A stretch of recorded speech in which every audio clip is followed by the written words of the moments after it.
Pour l'Encéphale Online, j'ai l'immense honneur et joie de recevoir le professeur Jean-Baptiste Brenet, qui est professeur, professeur, qui est professeur à la Sorbonne de philosophie arabe. Il est spécialiste de Averroès et il est spécialiste de la traduction des écrits en arabe en français. Autant dire que je suis vraiment très impressionnée d'avoir une star comme ça devant moi.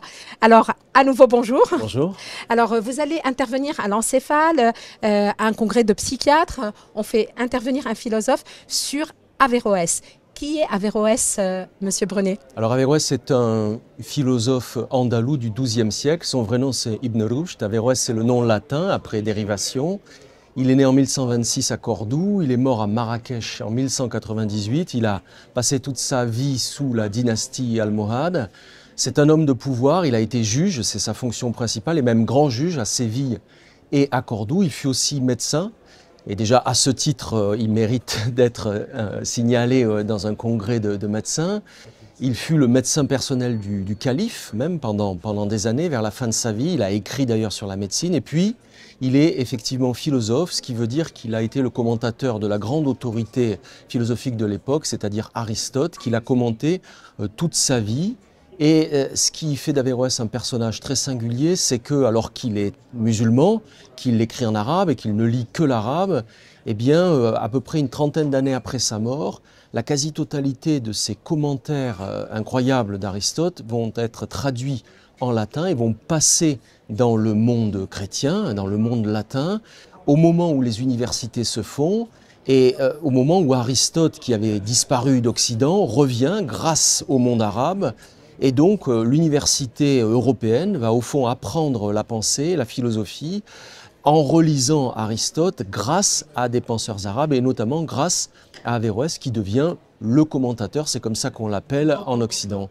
Sauf que, et c'est de cela que je vais parler et qui peut-être peut intéresser les psychiatres, sauf que sur un certain nombre de ces positions, eh bien Averroès a posé problème, notamment lorsqu'il s'est intéressé à la question de l'âme humaine et de la pensée.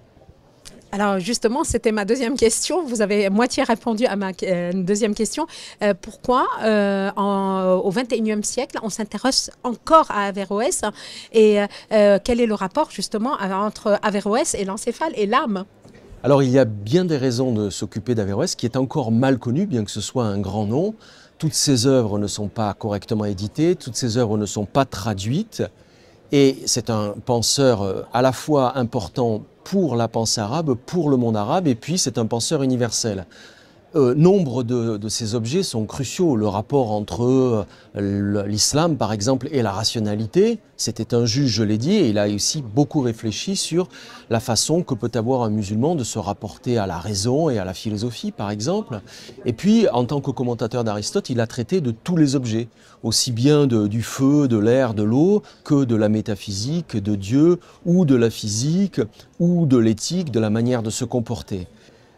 Concernant votre autre question, celle du rapport à l'encéphale, c'est que, comme je l'ai dit, ce qui a obsédé Averroès toute sa vie, plus que les autres objets, c'est la question de l'âme humaine, la question de la pensée. C'est-à-dire, compte tenu du fait que l'intellect, l'intelligence est ce qui définit l'humanité, l'être humain, comment comprendre le rapport entre l'intelligence et le corps de l'individu notamment?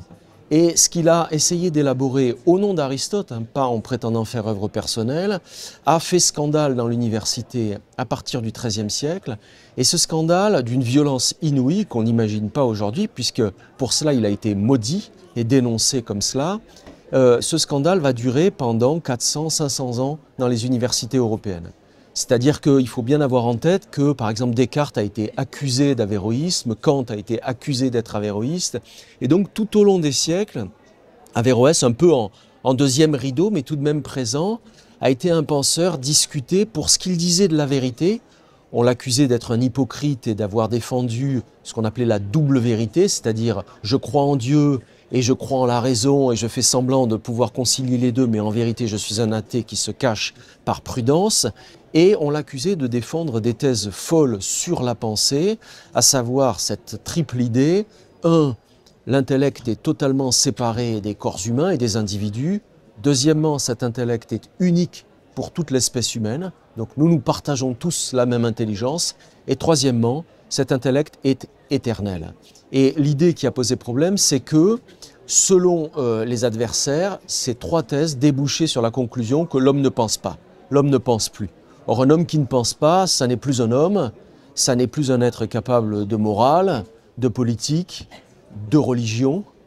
Et au fond, il fallait absolument s'opposer à Averroès pour cette raison. Sauf que, et c'est cela qui nous intéresse, les questions qu'il pose lorsqu'il essaie d'élaborer sa doctrine sont des questions cruciales qui sont encore les nôtres aujourd'hui, c'est-à-dire que veut dire penser, que vient faire le cerveau dans la question de la pensée, en quoi le corps de l'individu intervient-il dans la fabrication de la pensée, est-ce qu'il y a des intelligences diversifiées ou est-ce que nous relevons tous d'une même espèce avec des mêmes, disons, une même puissance intellectuelle.